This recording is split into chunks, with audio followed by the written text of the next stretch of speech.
आत्मीय भाइयों एवं बहनों, प्रणाम। कैसे हैं आप? आशा है अच्छे होंगे, स्वस्थ होंगे, व्यस्त होंगे, मस्त होंगे और एकांत के क्षणों का आनंद ले रहे होंगे, कुछ पढ़ रहे होंगे, चिंतन मनन कर रहे होंगे। इसी क्रम में आपको अखंड ज्योत जनवरी 2022 में दिया गया एक लेख मुझे बहुत अच्छा लगा। हर जगह जब शक्तिपीठों पर पदाधिकारियों की होड़ मची हुई है, आपस में प्रतिद्वंद्विता, ईर्ष्या, द्वेष का वर्चस्व बढ़ा हुआ है और समझ नहीं आता कि हम किस मिशन में जुड़े हैं और किस लिए जुड़े हैं, किस कार्य के लिए जुड़े हैं। और हमारे लोगों में ही मतभेद होते रहते हैं। इसी विषय पर यह पुस्तक का लेख हमने पढ़ा, बहुत अच्छा लगा। आपको पढ़कर सुनाने का मन है, पूरा सुनिएगा जरूर। विषय: अकारण विरोध एवं विद्वेष से निपटने का राजमार्ग। साथियों, इस समाज संसार में रहते हुए दूसरों से मतभेद स्वाभाविक है और यदि ये बढ़ जाए तो बात कलह, क्लेश भरी कटुता तक आ पहुंचती है।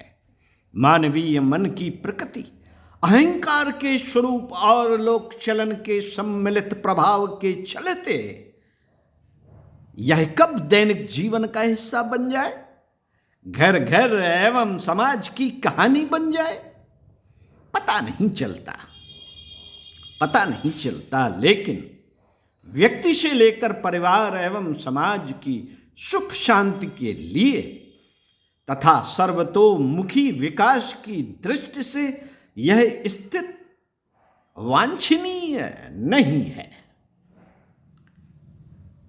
सामूहिक उत्कर्ष के लिए आपसी तालमेल, सामंजस्य एवं न्यूनतम उदारता, सहिष्णुता की आवश्यकता रहती है। आपसी मतभेद एवं भ्रम संशय प्रायः बिना किसी ठोस आधार के भी पनप जाते हैं, जिसमें गलतफहमी प्रमुख कारण रहती है। इसका प्रधान आधार रहता है आपसी संवादहीनता। ऐसी स्थिति में मन में पनपा संशय, भ्रम का छोटा सा बीज समय के साथ अंकुरित एवं पुष्पित, पल्लवित होकर विकराल रूप धारण करता जाता है। इसका सरल समाधान रहता है आपसी संवाद, जिसके आधार पर आपसी संशय, भ्रम का कुहासा आसानी से छट जाता है। हाँ, इसके लिए दोनों ओर से न्यूनतम सहयोग की अपेक्षा रहती है। यदि एक पक्ष अड़ियल रवैया अपनाए रहे, अपनी दुर्बलता या कमी को स्वीकार करने का साहस एवं सद्भाव न जुटा पाए, तो फिर मतभेद जस के तस बने रहते हैं।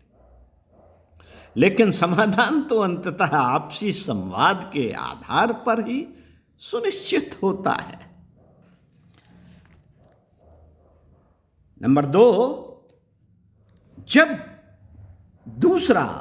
आपसी मतभेद का कारण ईर्ष्या, द्वेष, दुर्भाव एवं नकारात्मक चिंतन हो तो फिर स्थिति और भी कठिन हो जाती है, जिसमें मुख्य कारण परस्पर तुलना एवं प्रतिद्वंद्विता का भाव रहता है। प्रतिद्वंद्विता में कोई बुराई नहीं है, यदि यह स्वस्थ है। किसी को आगे बढ़ते देख यदि आगे बढ़ने की प्रेरणा मिलती है तो यह वांछित है, तब तो यह अच्छी है प्रतिद्वंद्विता। मानवीय प्रगति का इतिहास इसी तरह की प्रेरणा एवं स्वस्थ प्रतिस्पर्धा पर आधारित रहा है, जहां विभिन्न सभ्यताएं एवं संस्कृतियां एक दूसरे के प्रगतिशील एवं विकसित स्वरूप से सीखती रही। फलस्वरूप आवश्यक आदान प्रदान होता रहा तथा मानवीय समाज आज की विकसित स्थिति में आ पहुंचा। मित्रों, मतभेद एवं ईर्ष्या द्वेष का एक कारण व्यक्ति की आंतरिक कुंठा भी रहती है, जिसके कारण व्यक्ति का व्यक्तित्व हीनता के गहरे भाव से क्लांत होता है। ऐसे में वह दूसरों से प्रेरणा लेने के बजाय उनकी निंदा, आलोचना, छिद्रान्वेषण कर झूठी संतुष्टि को पाने का प्रयास करता है। इसमें किसी भी तरह से आगे बढ़ रहे व्यक्ति को छोटा या नीचा दिखाने की कुचेष्टा काम कर रही होती है और उसके सकारात्मक पहलुओं की ओर से आंखें बंद रहती हैं। साथियों, इसमें सत्य का आधार अत्यल्प रहता है, बहुत नगण्य। छोटी सी बात को इसमें नमक मिर्च लगाकर प्रस्तुत किया जाता है। साथ ही संवादहीनता की स्थिति में व्यक्ति अंदर ही अंदर कुढ़ रहा होता है और आगे बढ़ रहे व्यक्ति के प्रति मनः स्थित क्रमशः विस्फोटक आक्रोश, द्वेष एवं ईर्ष्या का स्वरूप ले रही होती है। ऐसी स्थिति में आपसी संवाद एवं शांति समाधान की संभावनाएं न्यून रहती हैं। यदि कोई इस आधार पर आपकी आलोचना, निंदा करता है, दुष्प्रचार करता है या कीचड़ उछालता है, तो फिर इसमें प्रभावित होने व इस आधार पर अपना मूल्यांकन करने व बुरा मानने जैसी कोई बात नहीं रहती। एक बार ऐसी निराधार बातों एवं झूठे आरोपों को सुनकर विचलित होना स्वाभाविक है। विचलित तो हो सकते हैं, ये स्वाभाविक है।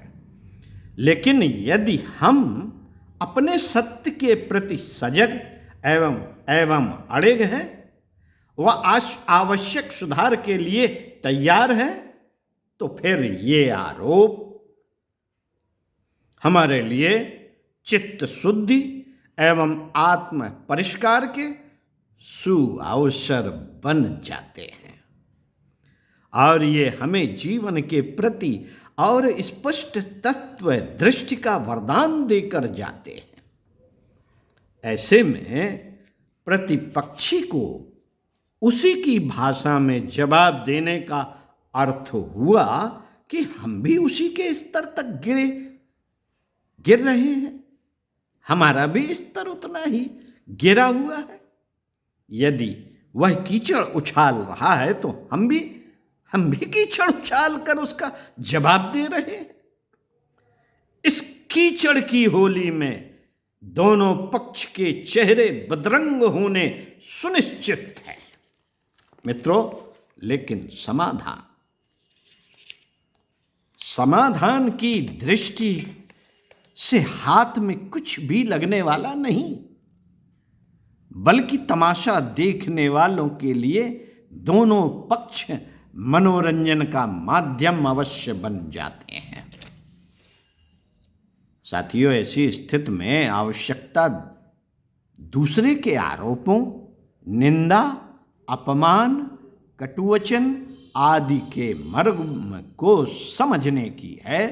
इसमें निहित सार तत्व को ग्रहण करते हुए यदि कुछ सत्य है तो उसको हृदयंगम करते हुए अपने किले को सशक्त एवं अभेद्य करने की है।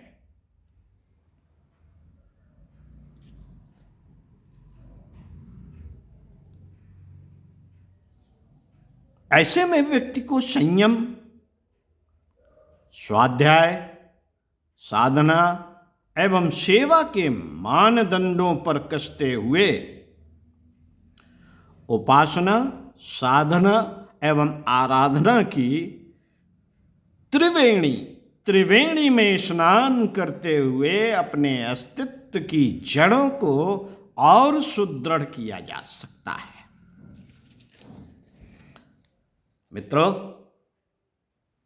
ऐसे में प्रतिपक्षी का अनावश्यक क्रोध, आक्रोश एवं दुर्भाव उसी तक सीमित रहते हैं और अपनी शांति, स्थिरता एवं धैर्य अपनी मुट्ठी में रहते हैं। यदि प्रतिपक्षी थोड़ा भी समझदार व संवेदनशील होगा तो अपने आवेश, आवेग एवं क्रोध के शांत होने पर अपनी गलती का एहसास अवश्य करेगा। वह अपने आचरण में वांछित सुधार करेगा और यदि उसके असुरक्षा, दुर्बलता, संशय, नकारात्मकता, अहम व स्वार्थ के भाव गहरे हैं तो इसमें अधिक समय लग सकता है। ऐसे नासमझ, भ्रमित, नकारात्मक, भय, आशंका और अज्ञानता से ग्रसित व्यक्ति से उलझने से कोई लाभ नहीं। अपने स्तर को उसके स्तर तक गिराने में कोई समझदारी नहीं। यह हर दृष्टि से घाटे का ही सौदा रहता है। साथियों, ऐसे में महर्षि पतंजलि को माने तो ऐसे व्यक्ति के प्रति उपेक्षा व मौन का भाव ही उचित रहता है। ऐसा करने पर हम आरोप प्रत्यारोप की कुचक्र से बच जाते हैं और अपने मन की शांति, स्थिरता एवं प्रसन्नता भी अपनी मुट्ठी में रहती है। इस तरह नकारात्मक मन स्थिति से आक्रांत व्यक्ति को उसके हाल पर छोड़ना ही उचित रहता है।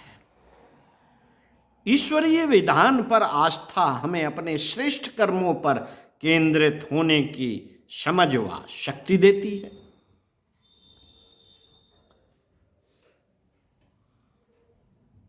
ईश्वरीय विधान पर आस्था अगर बनी है तो श्रेष्ठ कर्मों पर ही केंद्रित होने की समझ व शक्ति देती है। पॉजिटिव थॉट्स, हमेशा श्रेष्ठ चिंतन, यही वो शक्ति है कि हम इन कुचक्रों से बच सकते हैं। अतः अकारण विरोध एवं विद्वेष होने पर हम इनमें उलझने के बजाय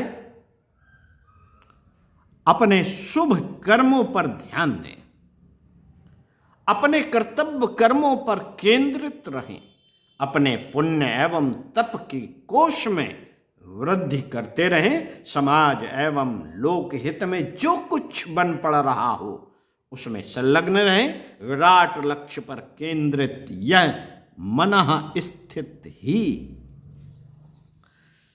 अकारण विद्वेष एवं विरोध से निपटने का राजमार्ग है। साथियों,